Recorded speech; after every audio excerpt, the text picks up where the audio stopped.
माननीय गृह मंत्री जी, मेरी कॉन्स्टिट्यूंसी तो पार्लियामेंट है भी।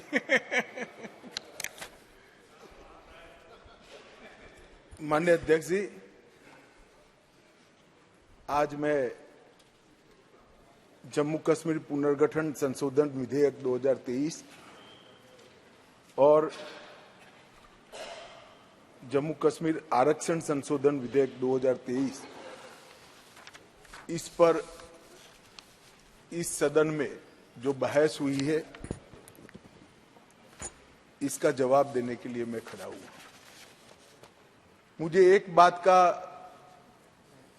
आनंद भी है और हमारी संसदीय प्रणालिका के लिए अच्छा भी है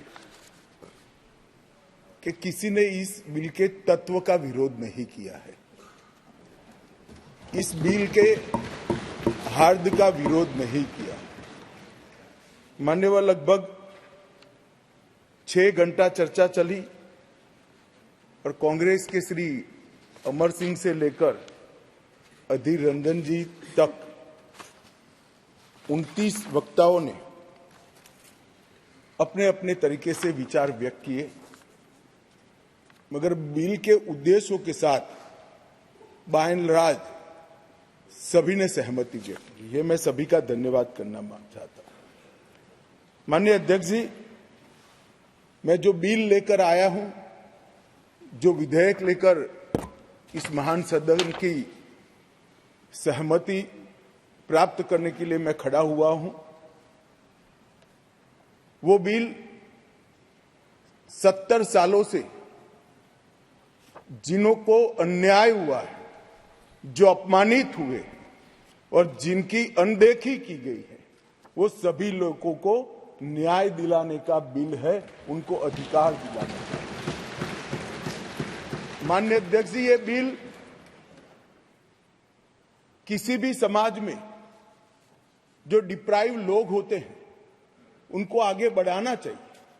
ये भारतीय संविधान की मूल भावना है, परंतु उसके साथ साथ इसका सम्मान न कम हो, इस तरह से आगे बढ़ाना चाहिए।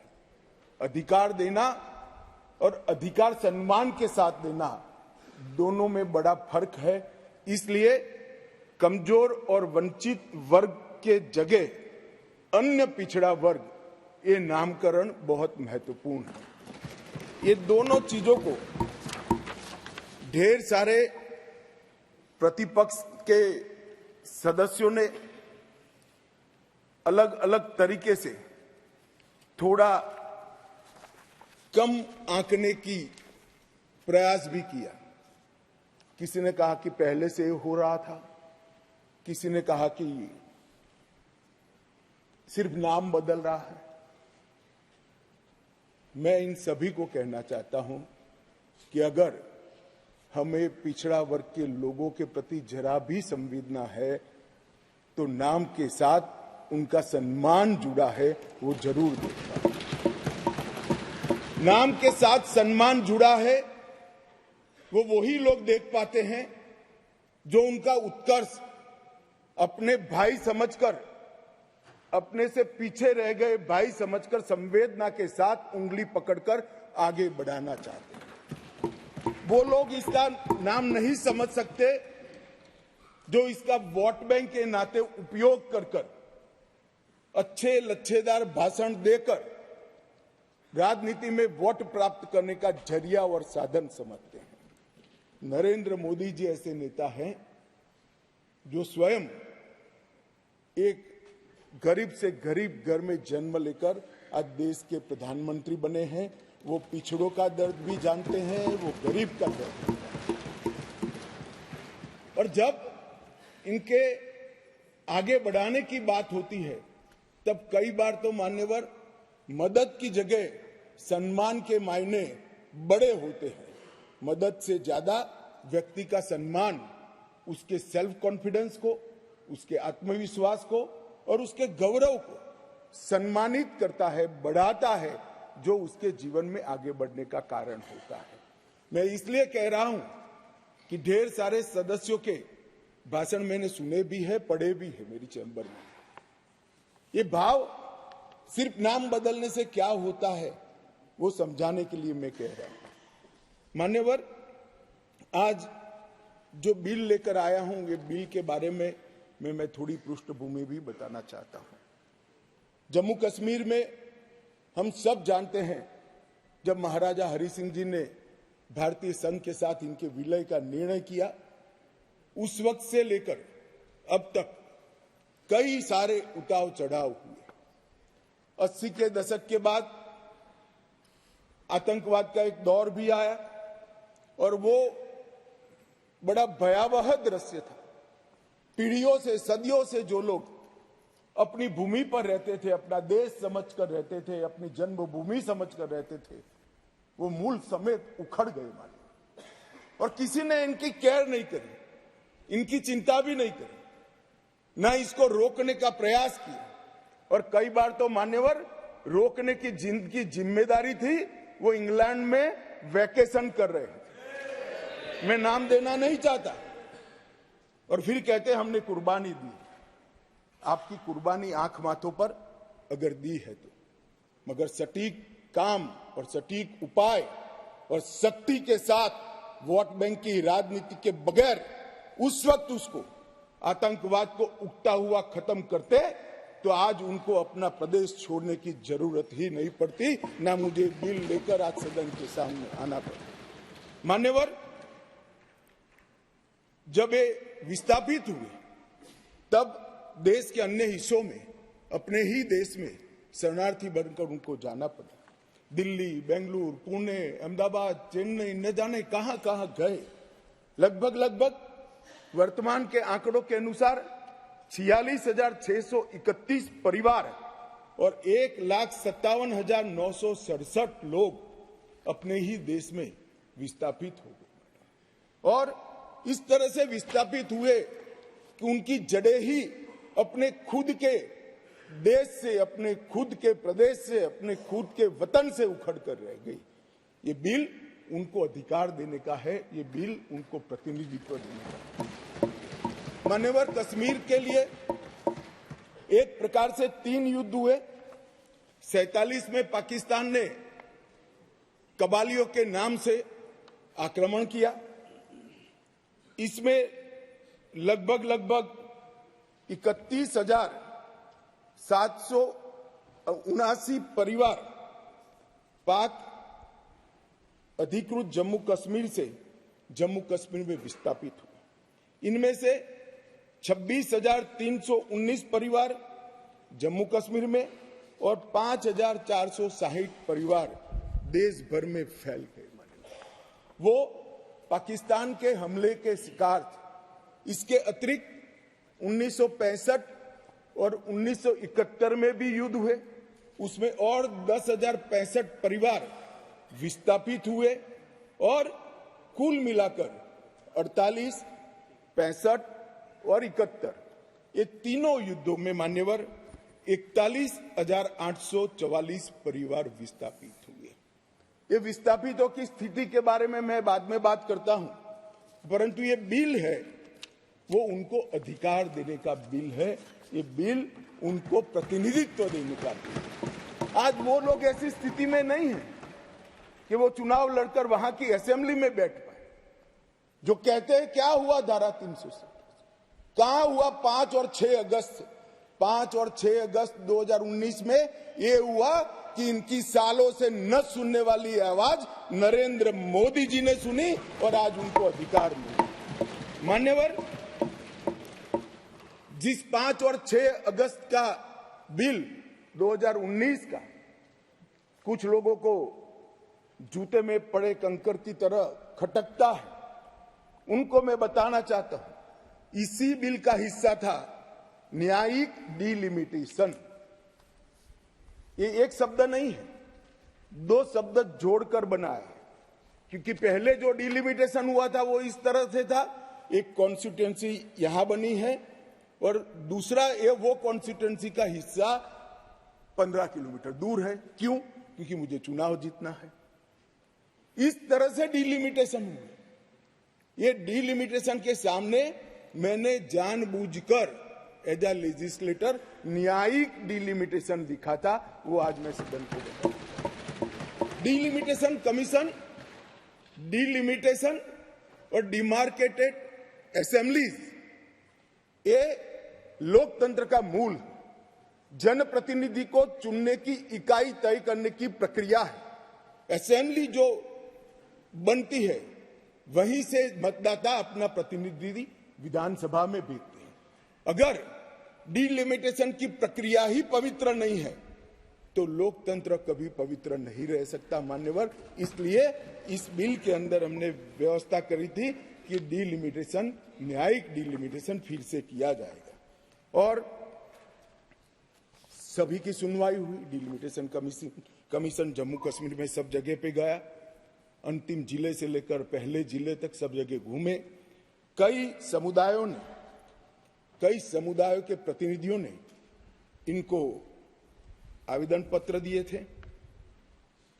पाक ऑक्यूपाई कश्मीर से आए हुए लोगों ने भी दिए थे, और कश्मीर घाटी से भागकर जम्मू में शरण लेने वाले लोगों ने, और कश्मीर घाटी से भागकर देश भर में फैले हुए कश्मीरियों ने भी आवेदन दिए थे कि हमारा प्रतिनिधित्व का कोई डिलिमिटेशन कमीशन संज्ञान ले।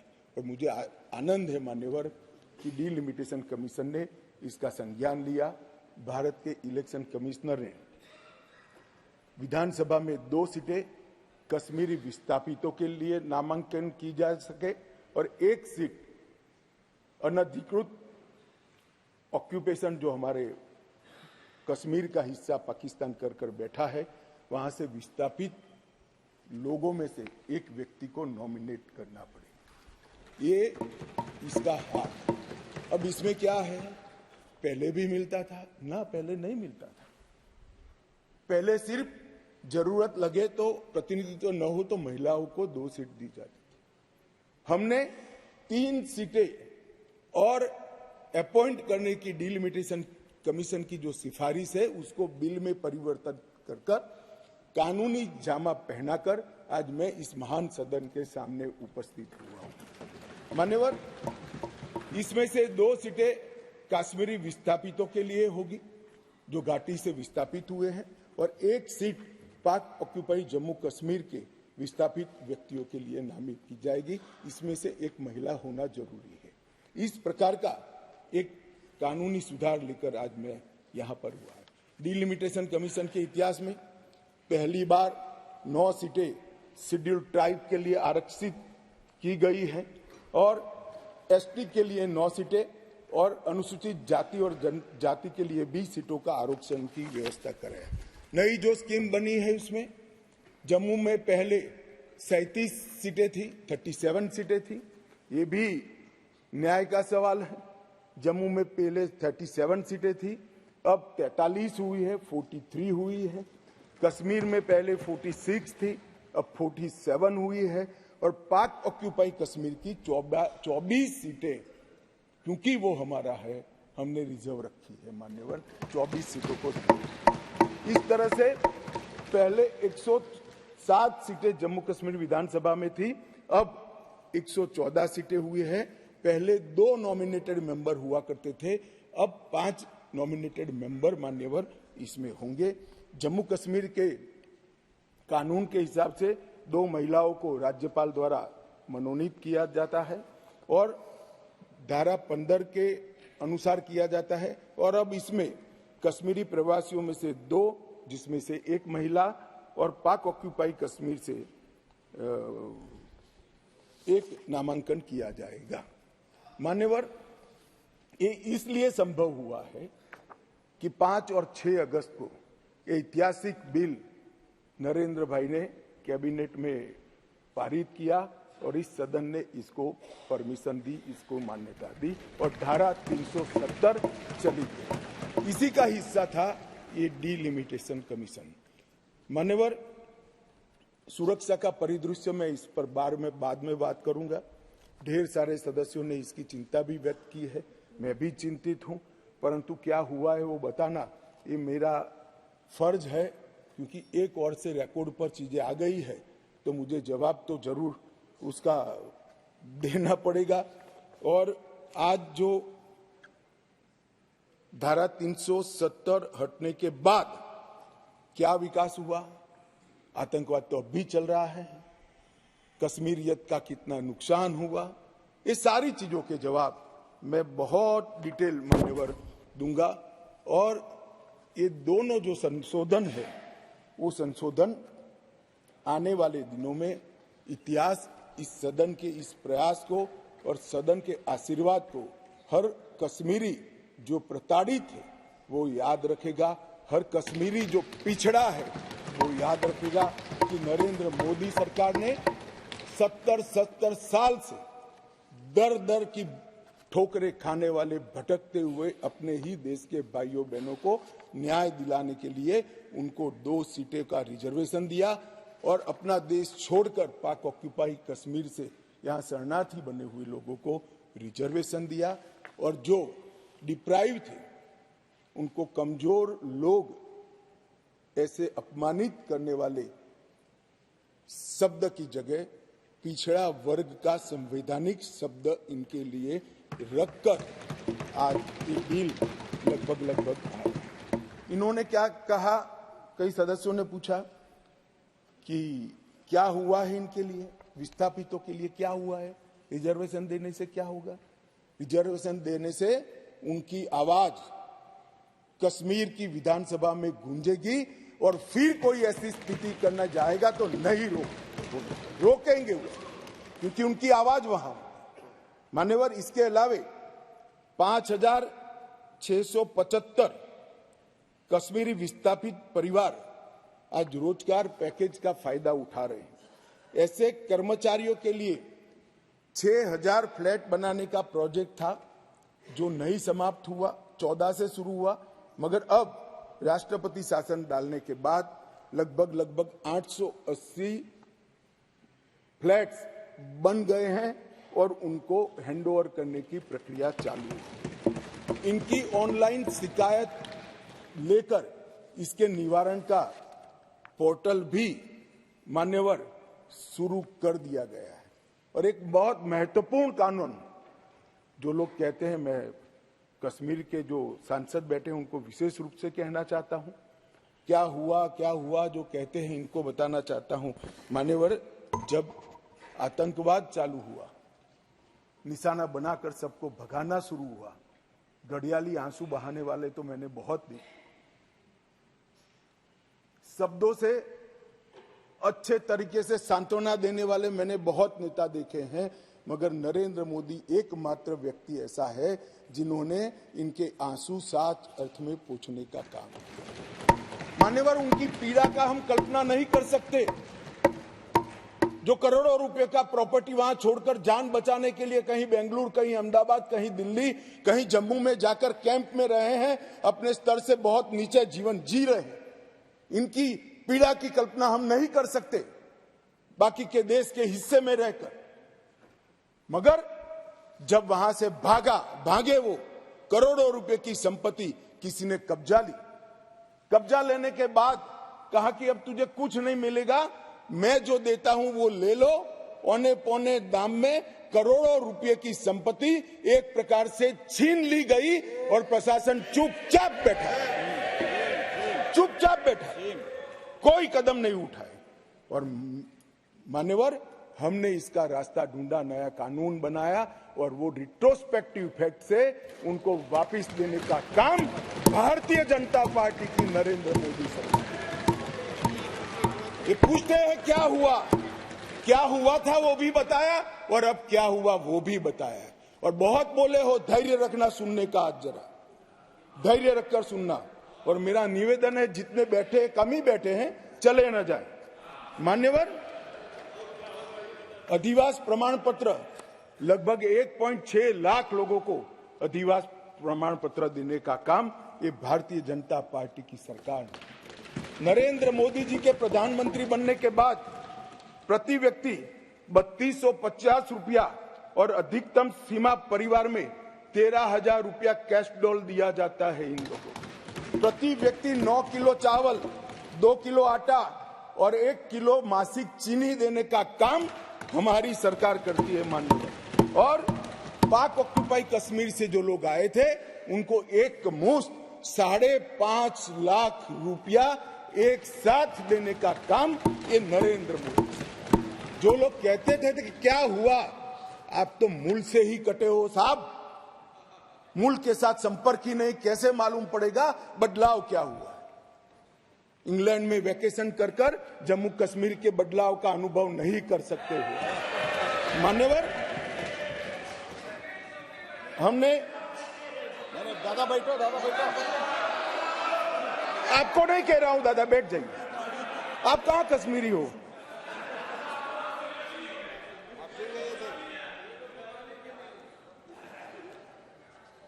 मान्यवर, एक बैकवर्ड क्लास कमीशन बनाया गया, बहुत सहभागिता का अप्रोच बैकवर्ड क्लास कमीशन ने लिया। हितधारकों के साथ कई दौर का बैठक के किया, 198 प्रतिनिधि मंडल और 16,000 लोगों को की सुनवाई हुई। 750 दिन ये प्रक्रिया चली।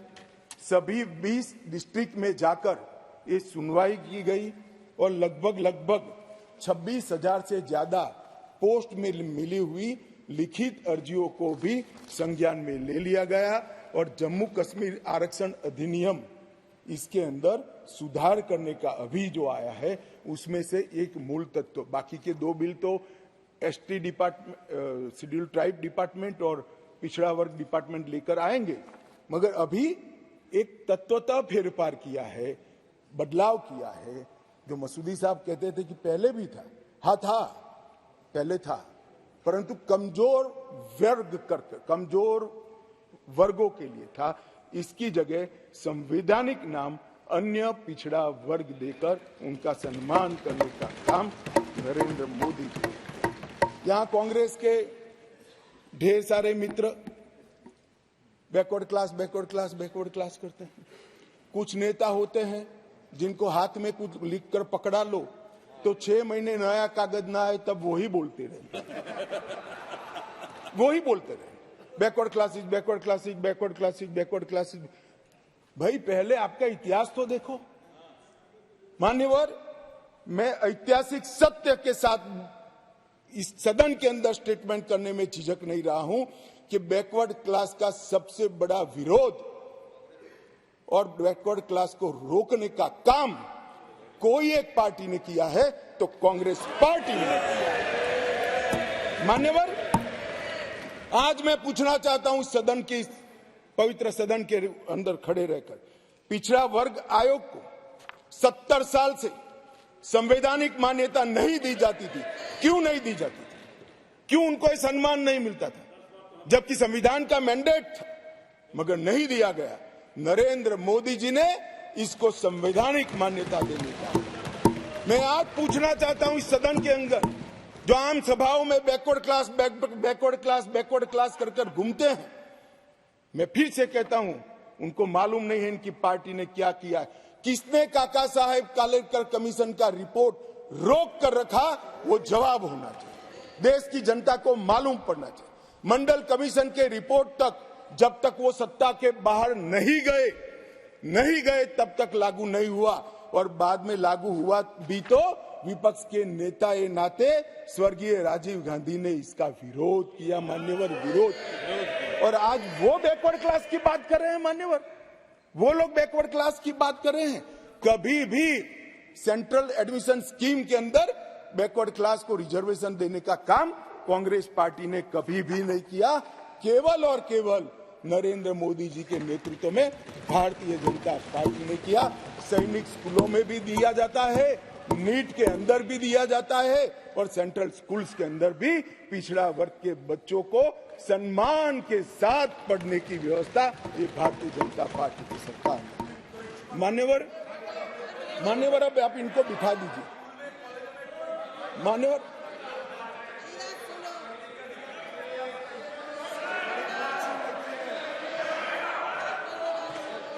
मान्यवर, अब तक डिप्राइव लोगों की बात करते हैं, अब तक ईडब्ल्यूएस इकोनॉमी का रूप से पिछड़े लोगों को आरक्षण देने की बात कभी नहीं सोची गई। पहली बार नरेंद्र मोदी जी ने अनारक्षित जातियों के गरीब बच्चों को 10% रिजर्वेशन देने का काम। और मान्यवर, आज ये नामकरण में भिन्नता से क्या होता है इनको मालूम नहीं है। इनको मालूम नहीं है। मानो मेरी माँ का नाम कुसुम है, मैं उसको कुसुम बोलता हूँ और माँ कहता हूँ, दोनों को बीच में कितना अंतर है वो माँ को ही मालूम पड़ता है और किसी को मालूम नहीं। नाम तो वही है, व्यक्ति वही है, मगर किस भाव से बुलाया जाता है। जब बच्चा माँ कहकर बुलाता है तो जो प्यार और स्नेह और वात्सल्य आता है वो माँ से ही आता है, नाम से नहीं आता है। मान्यवर, ये नहीं समझ पाएंगे। ये भाषा का सुधार नहीं है, ये कंसेप्ट का सुझाव है, नजरिए का सुझाव है और देखने के दृष्टिकोण का सुझाव है जो नरेंद्र मोदी सरकार कर रही है।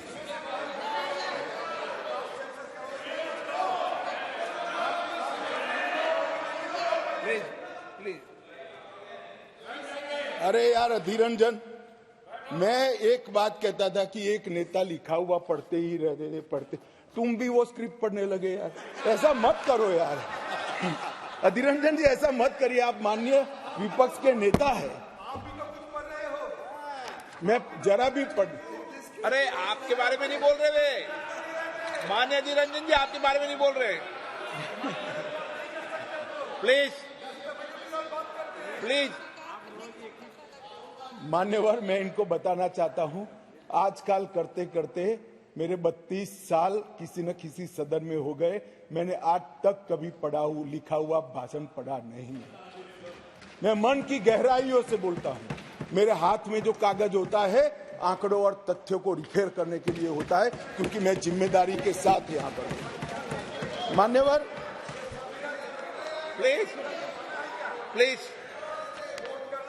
प्लीज माननीय सदस्य, प्लीज। मान्यवर, ये विधेयक नरेंद्र मोदी सरकार ने, देश के प्रधानमंत्री नरेंद्र मोदी जी ने देश में लाए हुए सैकड़ों सकारात्मक और परिवर्तनकारी प्रगतिशील परिवर्तनों की कड़ी में एक और मोती जोड़ने का काम ये विधेयक करेगा। और इसलिए मैं आज इस सदन के आशीर्वाद मांगने आया हूं। मान्यवर, कुछ सदस्यों ने बात के अंदर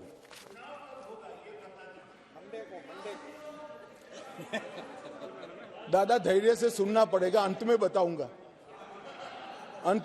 तब तक आप टोके बगैर बैठे। मान्यवर, कुछ कानूनी और संवैधानिक मुद्दे खड़े कर, पहले एक मॉरल बात लाए कि भाई जिस कानून के अंदर आप अमेंडमेंट लेकर आए हो वो कानून ही कोर्ट के सामने चैलेंज में है। मसूदी साहब तो हाई कोर्ट के जज रहे, विद्वान न्यायाधीश रहे हैं, अधिवक्ता अच्छे ही होंगे तभी तो जज बने होंगे। मैं उनको कहना चाहता हूं, धारा 370 भी काफी साल तक चैलेंज में रही, क्यों नहीं रोका उसको? जब चैलेंज में थी तो धारा 370 को क्यों नहीं रोका गया? और आज आपको कानून की मर्यादाएं याद आ रही है। फिर भी मैं स्पष्टता करना चाहता हूं, आपकी ही पिटीशन है, आप पिटीशनर हो। इस पर स्टे मांगा गया था, स्टे पर बहस हुई, न्यायाधीशों ने सुनवाई कर स्टे देने से इनकार किया। स्टे देने से इनकार किया। मैं बहुत रिस्पॉन्सिबिलिटी के साथ यहां बोल रहा हूं, कोई स्टे नहीं है। कहा कि हम समाज करेंगे, एडमिट किया, जो एडमिट खुद ही होता है कि नहीं, एडमिट होने से कुछ नहीं होता, स्टे करना पड़ता है, ऑर्डर में स्टे करना पड़ता है। मान्यवर, जब तक आप तो जज रहे साहब, ऊपर वाले से तो डरिए, फारूक साहब से इतना मत डरिए। मान्यवर, पिटीशन एडमिट होने से को डराता नहीं, फिर भी डरते हैं, बोलिए। मेरा काम डराना नहीं है, आप लोगों का काम है डराना, हम डराते हैं। मान्यवर कहा है उसका जवाब मैं आपके बाद दूंगा। नहीं दे सकते आप, नियमों के अनुसार नहीं दे सकते। मान्यवर, जब कोई भी पिटीशन सुप्रीम कोर्ट के सामने जाता है, अगर सुप्रीम कोर्ट उसको स्टे नहीं देता है तो तब तक यथास्थिति बनती है, और यथास्थिति ये है कि राष्ट्रपति महोदय ने इसको कानून को बनाने का काम पूर्ण कर दिया है। ये यथास्थिति है। इसके लिए मैं इसके अंदर अमेंडमेंट लेकर किसी भी समय पर आ सकता हूं। और ये जो है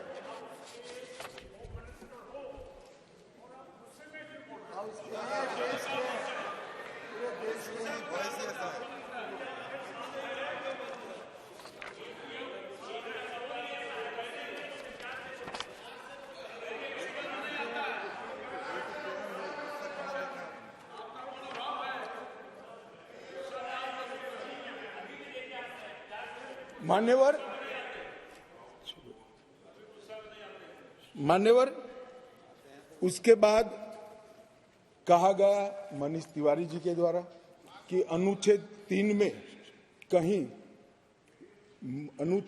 में कहीं पर भी यूटी का प्रावधान नहीं है।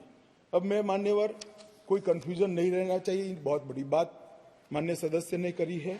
मैं अनुच्छेद 3 इस सदन में पढ़ना चाहता हूं। नए राज्यों का निर्माण और वर्तमान राज्यों के क्षेत्रों, सीमाओं या नामों में परिवर्तन, ये अनुच्छेद का मूल चीज है।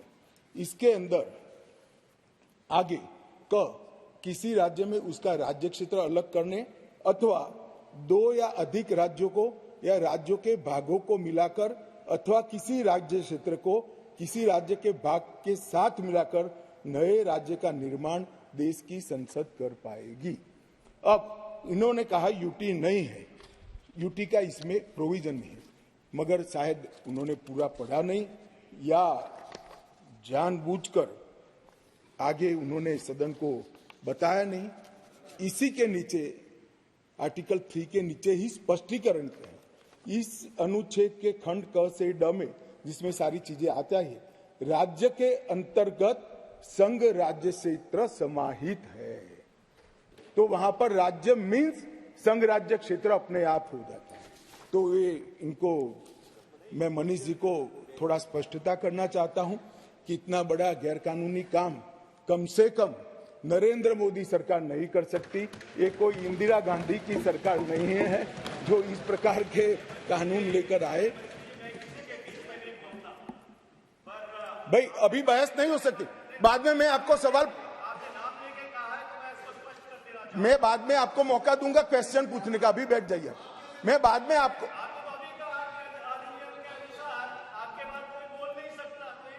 नहीं मगर प्रश्न,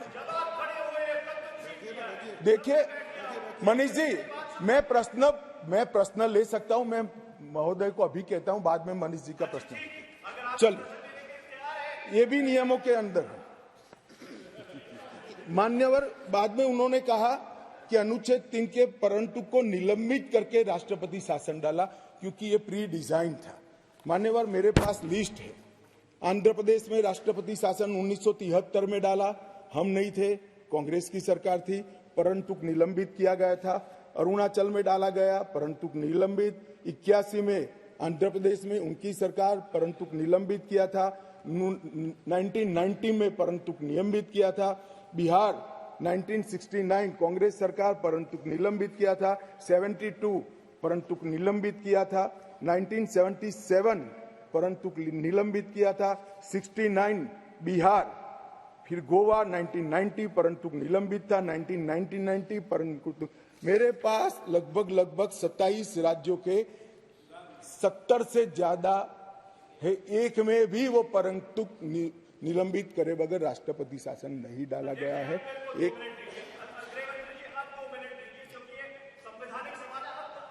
एक मिनट मानिए, ऐसे टाइम तो मैं दूंगा ना, प्लीज।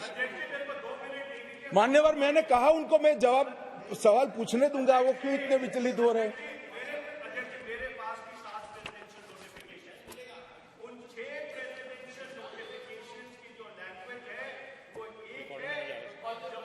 के प्रेसिडेंशियल नोटिफिकेशन की लैंग्वेज अलग है। मैं आपको अभी डेमोन्स्ट्रेट कर सकता हूं। मैं अभी पढ़ के सुनाता हूँ, इस पर बहस ही नहीं है, लैंग्वेज क्या है? इस बहस इस पर है कि अनुच्छेद 3 के परंतु को जिसमें असेंबली का पावर यहाँ पर आता है उसको निलंबित किया गया है या नहीं किया? एक लिमिटेड क्वेश्चन पर हम है, कहाँ ये बात ही खड़ी होती है? मंत्री जी नो, माननीय अध्यक्ष जी मुझे संरक्षण दीजिए, ऐसे नहीं हो सकता बिल का जवाब। नो माननीय गृह मंत्री जी, आपका रिकॉर्ड भी नहीं जा रहा है इससे। माननीय गृह मंत्री जी, मान्यवर आप प्लीज मुझे व्यवस्था दीजिए, ऐसे बिल का जवाब नहीं दिया जा सकता, ऐसे महत्वपूर्ण बिल का। एक मिनट। नो माननीय, मैंने आपको कहा आपको सवाल पूछने का मौका दूंगा, प्लीज। माननीय गृह मंत्री जी,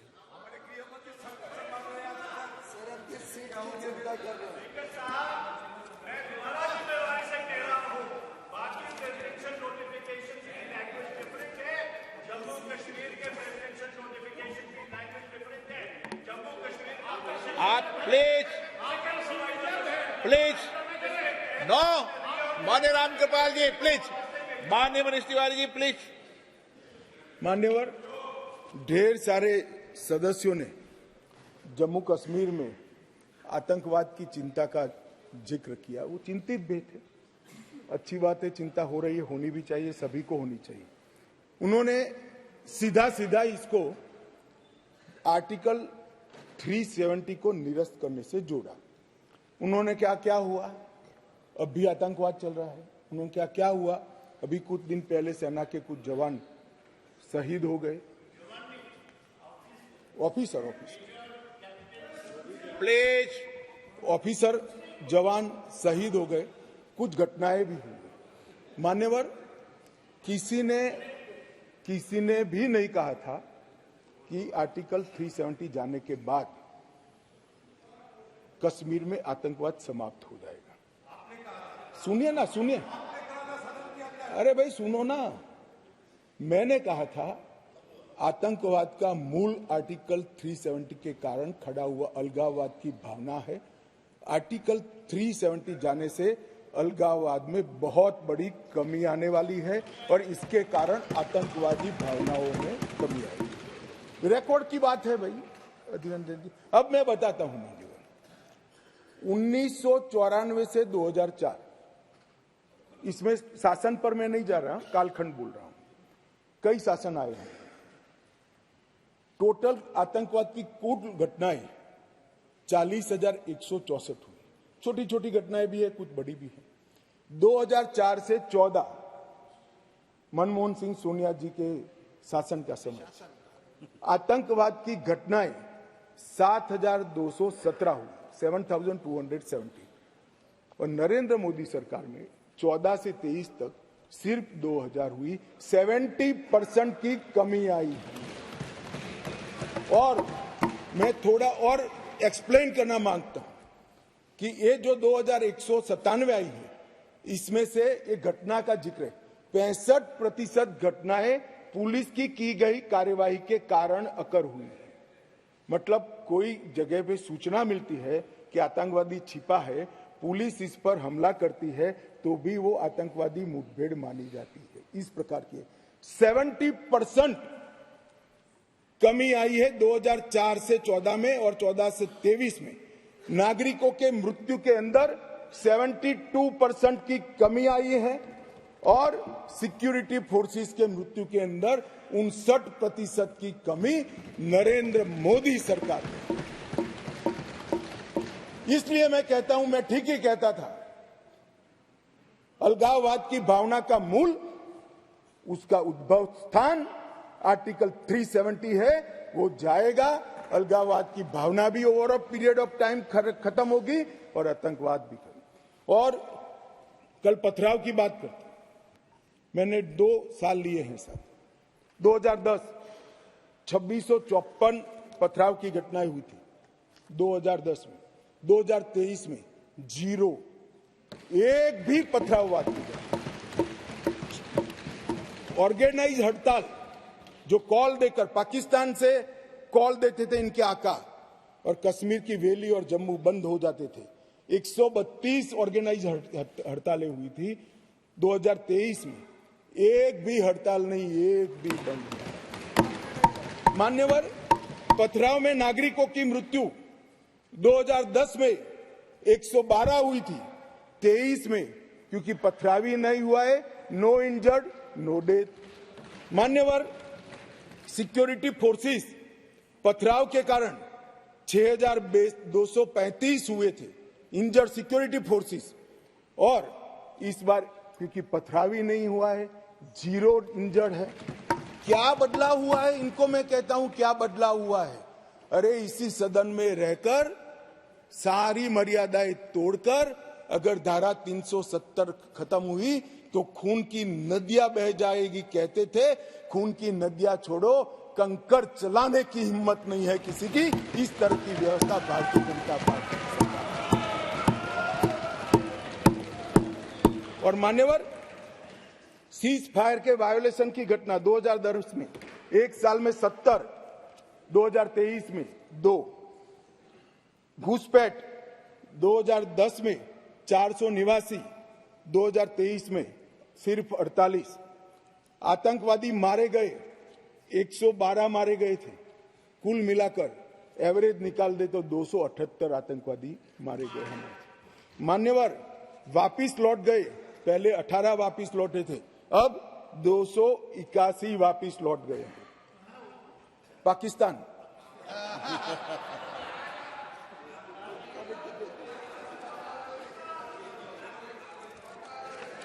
मान्यवर, और वो ऐसे ही नहीं हुआ है। जम्मू कश्मीर की लोगों की सुरक्षा और इनके जीवन की क्वालिटी सुधारने के लिए नरेंद्र मोदी जी के नेतृत्व में भाजपा सरकार ने अथक परिश्रम किया है। मान्यवर, गृह मंत्रालय हर माह यहां पर सिक्योरिटी रिव्यू करता है और हर 3 माह में मैं वहां जाकर सिक्योरिटी रिव्यू करता हूं। मान्यवर, एक 0 टेरर प्लान बनाया गया है जिसको हमने इम्प्लीमेंटेशन में लाया है। 3 साल से वो प्लान एक्शन में है।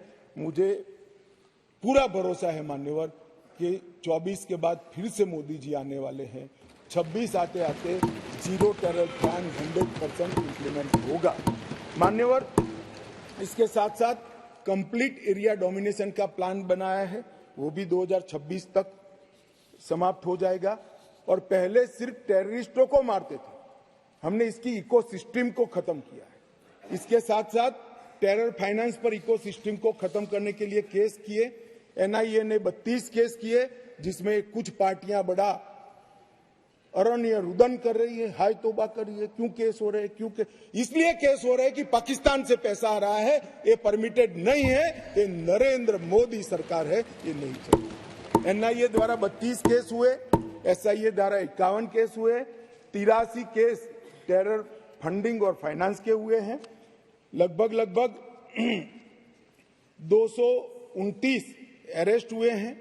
150 करोड़ की मूल्य की 57 प्रॉपर्टी को सीज कर नीलामी के लिए कोर्ट के सामने दस्तावेज रख दिए गए और 134 बैंक अकाउंट सील किए, जिसमें 122 करोड़ रुपया सीज हुआ है और 5.5 करोड़ रुपया कैश हुए। और मान्यवर कहते थे क्या फर्क पड़ा है? अब्दुल्ला साहब बैठे थे। अब्दुल्ला साहब, आप जब मुख्यमंत्री पद छोड़े तब से लेकर मोदी जी प्रधानमंत्री बने तब तक 19 तक जम्मू कश्मीर में थिएटर नहीं चलते थे। पूरे देश को मालूम ही नहीं है, जम्मू कश्मीर में थिएटर नहीं चलते थे। धारा 370 खत्म होने के बाद 2021 में जम्मू कश्मीर में पहला थिएटर शुरू हुआ। 30 साल के बाद क्या परिवर्तन हुआ है पूछते हैं, इसलिए मैं कह रहा हूं कि ये परिवर्तन हुआ है। श्रीनगर में एक मल्टीप्लेक्स बना, पुलवामा, शोपिया, बारामूला, हंदवाड़ा 4 नए थिएटर खुले। 100 से अधिक फिल्मों की शूटिंग शुरू हो गई। जो फारूक साहब ने अंतिम देखा होगा, बाद में नहीं देखा होगा किसी ने, अब शूटिंग शुरू हो गई है। और लगभग 100 मूवी थिएटरों के लिए बैंक लोन के प्रस्ताव आज बैंक में पेंडिंग। ये मान्यवर इंडिकेटर है, थिएटर खोलने की स्थिति ही नहीं थी। क्यों बंद करने पड़े थे मुझे बताओ ना। ऐसा तो है नहीं कि जम्मू कश्मीर में कोई थिएटर पिक्चर देखना नहीं चाहता है, आराम से देखे जाते थे, मगर बंद करने पड़े थे। मान्यवर लगभग कहते थे कि क्या हुआ था कि 370 खत्म करना पड़ा। 45,000 लोगों की मृत्यु हुई है और मैं मानता हूं ये 45,000 लोगों की मृत्यु की जिम्मेदार ये धारा 370 थी जो नरेंद्र मोदी ने उखाड़ कर फेंक दिया। मान्यवर ढेर सारे परिवर्तन जो पूछते हैं क्या हुआ, मैं इसका जवाब देने के लिए खड़ा हूं। मान्यवर जम्मू कश्मीर और लद्दाख को पहले एक अलग संविधान, अलग ध्वज और एक जमाने में अलग राजधानी, दो राजधानियां हुआ करती थी। श्यामा प्रसाद मुखर्जी ने जिस उद्देश्य के लिए जान दी थी, कुछ सदस्यों ने इसको पॉलिटिकल नारा कहा। ये पॉलिटिकल नारा नहीं है, ये देश की इच्छा थी। इस देश में 2 संविधान न हो, 2 प्रधानमंत्री न हो और 2 झंडे न हो। देश का झंडा, देश का निशान एक ही होना चाहिए, एक ही निशान के तले पूरा देश है। और कुछ सदस्यों ने कहा हमसे वादा किया गया था। वादा किससे किया था? अंग्रेजों ने जो स्कीम बनाई थी आजादी के वक्त, कांग्रेस ने जिस स्कीम को अप्रूव किया उसमें पूरा अधिकार महाराजा का था। देश भर में कहीं तो पब्लिक को नहीं पूछा गया। क्यों जम्मू कश्मीर में पूछना? और मैं वादे की भी बात करता हूं। चलो मान लेते हैं हमारे संविधान निर्माताओं ने वादा किया था, मगर आप आधा अधूरा पढ़ते हो इसलिए कंफ्यूजन होता है। इसके अंदर आर्टिकल 370 के अंदर ऊपर टेम्पररी प्रोविजन लिखा गया है। टेम्पररी का मतलब क्या होता है? आजीवन अधिकार हो गया ना जी। कब का जाना चाहिए था, हिम्मत नहीं थी, नरेंद्र मोदी जी ने हिम्मत करी और धारा 370 को समाप्त। कोई वादा खिलाफी नहीं। एक स्पिरिट जो संविधान का था कि आर्टिकल 370 टेम्पररी है, ये टेम्पररी का दिन ही नहीं आता था। मोदी जी ने 5 अगस्त को वो दिन ला दिया और टेम्पररी था वो चला गया। मान्यवर पहली बार कश्मीरी, डोगरी, हिंदी और अंग्रेजी और उर्दू को राज्य की आधिकारिक भाषाएं बनाई। मान्यवर राइट टू एजुकेशन एक्ट पहली बार, उसकी चर्चा होगी तब बताऊंगा, बैठ जाइए। भूमि अधिग्रहण और मुआवजे का कानून, forest right act, SC ST prevention atrocity act, whistle blower protection act, juvenile justice act और अल्पसंख्यक आयोग अधिनियम 1992 ये रोक कर रखे थे, वो अब लागू हो गए। असेंबली वहां की 6 साल की बनाकर रखी थी, अब वो भी 5 साल की हो गई। और बड़े बदलाव हुए। मान्यवर मैं आज कहना चाहता हूं, हम भी गए थे लाल चौक पर तिरंगा फहराने के लिए, रोक दिया था मोदी जी और हमारे उस वक्त के अध्यक्ष मुरली मनोहर जी गए और लाल चौक में तिरंगा फहराया था। मान्यवर तिरंगा फहराने के लिए जद्दोजहद करनी पड़ती थी। आज हर घर तिरंगा, घाटी का एक भी घर ऐसा नहीं था जहां पर तिरंगा न फहरा। मान्यवर ये बदलाव, आज लाल चौक में सारे धर्म के त्योहारों को रंग चंग के साथ मनाया जाता है और सारे धर्म के लोग पार्टिसिपेट करते हैं। बंधारण संविधान की स्पिरिट को अब नीचे उतारा गया है। ये जो पूछते हैं क्या हुआ, मैं उनको जवाब देना चाहता हूं। मान्यवर मैं उनको जवाब देना चाहता हूं, जब आर्टिकल 370 गया उसके पहले GSDP 1 लाख करोड़ था, सिर्फ 1 लाख करोड़। आज 2,27,927 करोड़ GSDP, सिर्फ 5 साल में डबल। रोजगारी ढेर सारी बढ़ी। पहले 94 डिग्री कॉलेज थे मसूदी साहब, अब 147 हो गई। IIT, IIM और 2 एम्स, सबसे पहला राज्य ऐसा है जहां 2 एम्स दिए गए, वो हमारा जम्मू कश्मीर।